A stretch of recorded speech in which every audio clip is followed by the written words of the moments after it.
After the solid box office success of the film Scream in 2022, Ghostface returns with the sixth part, and this time, the infamous serial killer is moving his brutality from Woodsboro to the busy neighborhoods of New York. The four survivors of the latest Woodsboro massacre all moved to New York together to leave their hometown and its sad events behind. While Tara, Sam's sister, is annoyed by Sam's overprotective behavior, Sam is now being targeted online as the real culprit behind the most recent Woodsboro murders. With the help of her friends Chad and Mindy, Tara is just trying to enjoy college life. However, when a series of brutal murders begins to occur, and the maniac leaves the masks of the previous ghost killers at each crime scene, the group finds itself in danger again. Scream V is clearly determined to defy all expectations and keep its audience on their toes right from the confusing opening scene, which is undoubtedly one of the best and most shocking discoveries. As Mindy later explains, we are no longer in the territory of sequels or requels. The rules have changed again because now it's a franchise. The safety of returning heroes is no longer guaranteed.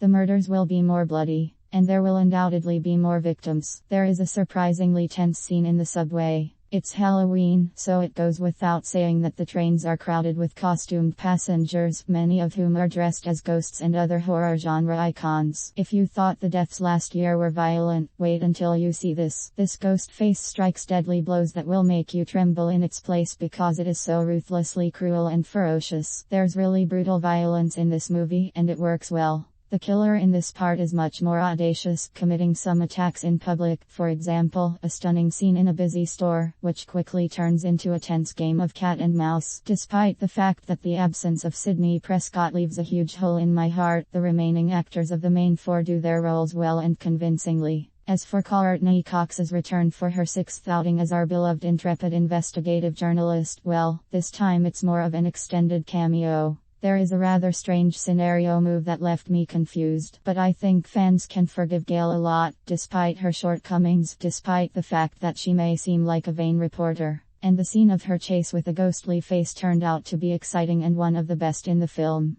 Scream V largely lives up to the expectations of fans of the franchise. The tension is carefully thought out, resulting in a film that is both creative and frightening, making the audience nervous. The murders are brutal enough, the victims get into a fight before meeting their gruesome end. Humor is mostly successful, most jokes cause at least a laugh. The melodrama is well performed by a talented cast depicting characters, each of whom faces their own problems. In addition, references to horror films are in place with numerous Easter eggs that fans of the genre will like. If it's hard for you to remember the connections between the previous films in the series, this movie does a great job of bringing them together. It contains several references to the first film that are relevant and help to promote the plot. Although these films may not appeal to everyone and may sometimes be silly, they are still enjoyable and interesting. The film deserves plaudits for its many surprises, not for a lazy attempt to capitalize on a successful 90s franchise. The creativity of the filmmakers is still being demonstrated, and if they continue to produce films of this level, it's definitely a good sign.